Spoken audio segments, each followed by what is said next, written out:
So guys इस हफ्ते 30 जुलाई को वेदांता लिमिटेड भी अपने क्वार्टर वन के रिजल्ट्स अनाउंस कर रहा है। ये रिजल्ट्स बहुत इंपॉर्टेंट होने वाला है वेदांता लिमिटेड के लिए, क्योंकि कुछ कमोडिटी के रिवेन्यूज यहां पर ऐड नहीं होंगे बल्कि कंपनी की सब्सिडरीज यानी कि जो बाकी डीमर्ज्ड कंपनीज हैं जैसे वेदांता एल्यूमिनियम के अंदर, स्पेशली वेदांता एल्यूमिनियम की अगर हम बात करें तो वहां पर इनके रिवेन्यूज ऐड होते देखने को मिलेंगे।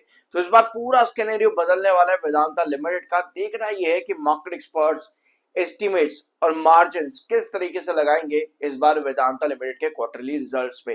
लास्ट वीडियो हम लोगों ने लिया था फ्राइडे के दिन और उस वीडियो में हमने डिस्कस किया था कि अभी भी 265 की रेंज पर ये बना हुआ है, यानी कि पुराने ब्लॉक्स की तरह जो आपका 282 272 ये वाला ब्लॉक था, उसी तरीके से 255 से लेकर के 265 के बीच में यही ब्लॉक आपका बना हुआ है।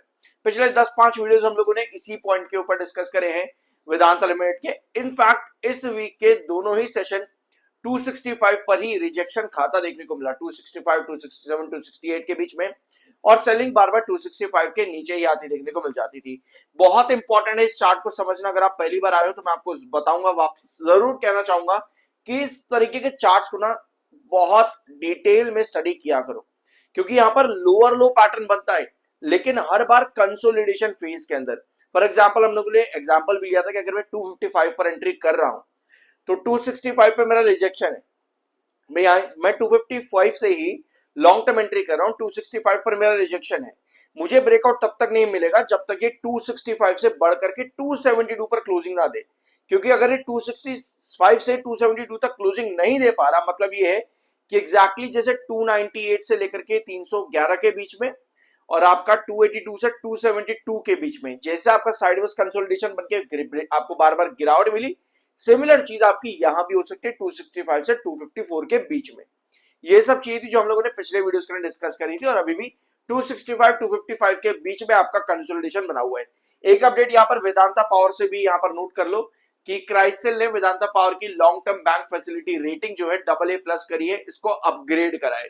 किसी भी कंपनी के लिए स्पेशली जो रीफाइनेंसिंग या फिर लोन या बोरिंग्स पर जो कंपनीज काम कर रही होती है अपने इंफ्रास्ट्रक्चर डेवलप करने के लिए, वहां पर रेटिंग एजेंसीज की तरफ से बैंक फैसिलिटी रेटिंग्स को इंप्रूव करना बढ़िया होता है, क्योंकि उससे इंडिकेशन ये मिलता है कि वो कंपनी हाई सेफ्टी पर चल रही है, यानी कि अपने लोन्स को वापस से फाइनेंस कर सकती है वो कंपनी।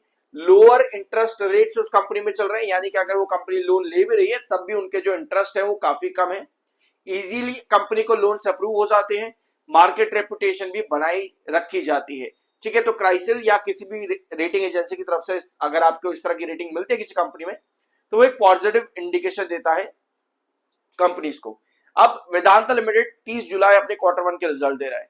जुलाई 2025 यहां पर देखना कंपनी का रेवेन्यू काफी ज्यादा बड़ा था, 37,824 करोड़ का। इसके पहले आपको सितंबर और जून, उसके पहले तक आपको कंपनी के नंबर्स इतने ही देखने को मिलते थे, लेकिन दिसंबर 24 के बाद से कंपनी के रेवेन्यूज आपको 17,000 16,000 देखने को मिले और फिर सिर्फ जून क्वार्टर ही कंपनी का रह गया इतने बड़े रेवेन्यू के लिए। ठीक है, और उसके बाद में वापस 18,000 या 24,000 कंपनी रिवाइविंग क्वार्टर यहां पर कहीं ना कहीं दे रही है।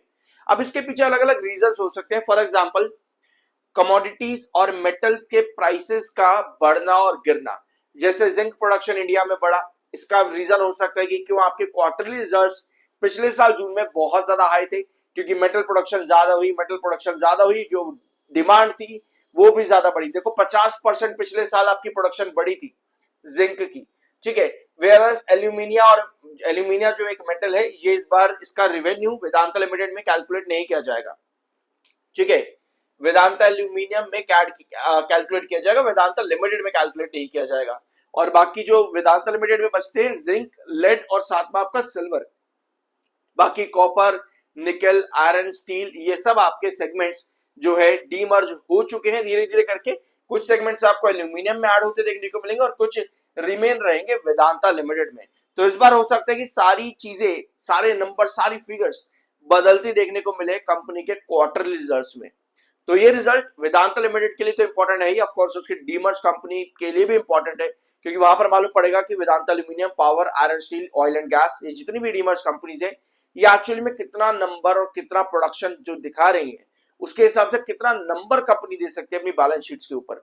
और वेदांता लिमिटेड के भी नंबर्स यहाँ पर चेंज होते देखने को मिलेंगे, पूरा बैलेंस शीट यहाँ पर जरूर चेंज होगा और ये पता लगेगा कि आगे जाकर के किस तरीके से कंपनी की ग्रोथ आगे चलने वाली है अपने खुद के प्रोडक्ट से। और प्रोडक्ट एलिमेंट कह लो या फिर मेटल कह लो, कुछ भी, इन सब चीजों से। इसके अलावा ग्लोबल कमोडिटी डिमांड, अब क्या क्या चीजें वेदांता लिमिटेड में आपको देखनी होती है। वेदांता लिमिटेड और यहाँ पर आप मेटल कंपनी जितने भी देखते हो मार्केट में, जैसे हिंदुस्तान कॉपर है, ये जो कंपनीज मार्केट में अवेलेबल है ना, ये ग्लोबल सिनेरियो किस तरह से चल रहा है उन पर बहुत ज्यादा डिपेंडेंट रहती है।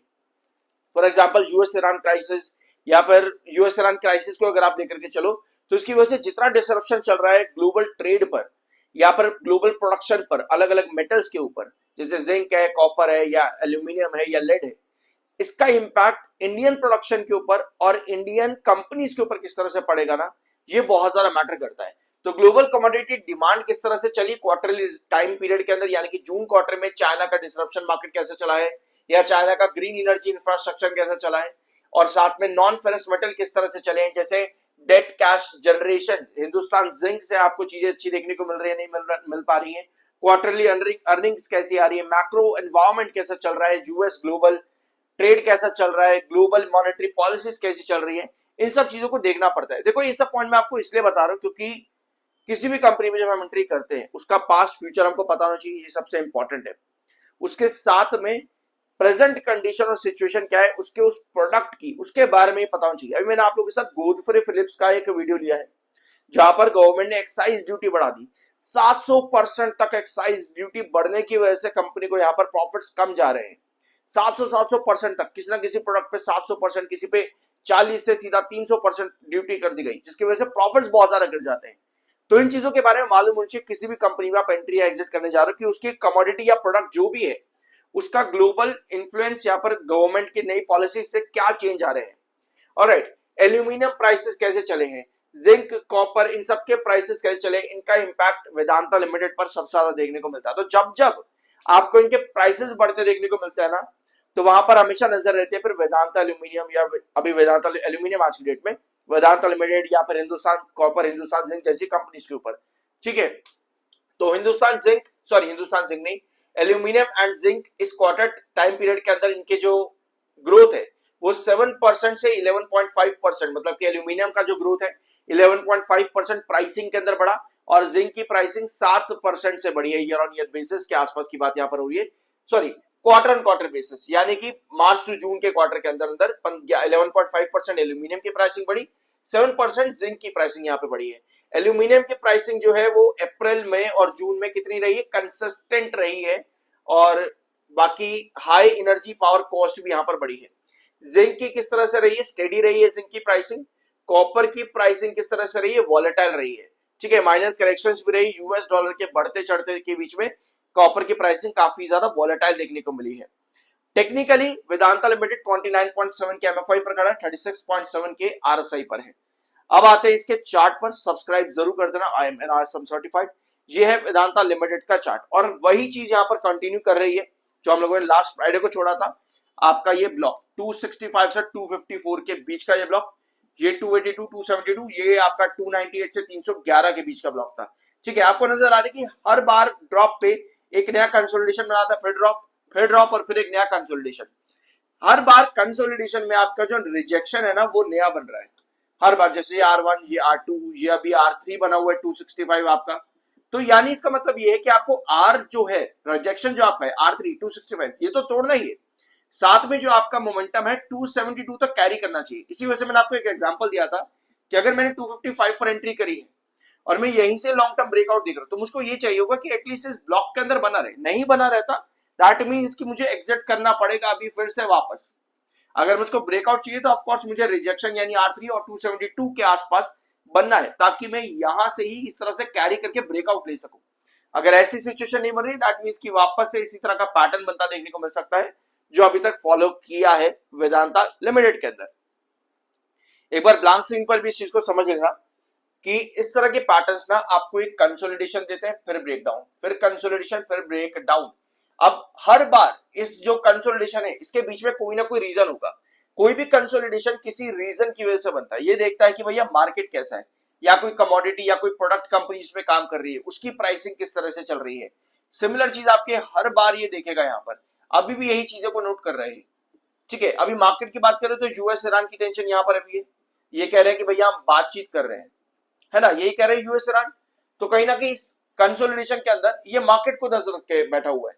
बाद में कंपनी की कमोडिटी प्राइसिंग वगैरह जो रिजल्ट्स अभी कंपनी के आएंगे क्वार्टर वन के, उसकी तरफ नजर रहेगी। तो अकॉर्डिंगली ही आपका ये सुटेबल रहेंगी ये तीन चीजें आपके फेवर में अगर आती है, तो ये कंसोलिडेशन फिर ब्रेकआउट के अंदर कैरी करता है। वेरास अभी तक जब भी आपका कंसोलिडेशन टूटा तब ये चीजें फेवर में नहीं मिली, जिसकी वजह से आपको हर कंसोलिडेशन पे नजर तो रही बट नहीं मिली फेवर में, तो आपको वापस से गिरावट देखने को मिल गई। सिमिलर चीज अभी 265 255 के कंसोलिडेशन पर चल रही है और नजर इन्हीं 3 पॉइंट्स के ऊपर है। फेवर में आती है तो चीजें आपको बदलती देखने को मिलेंगी, अदरवाइज सिमिलर पैटर्न आपका कैरी करता है इन अ लॉन्ग टर्म।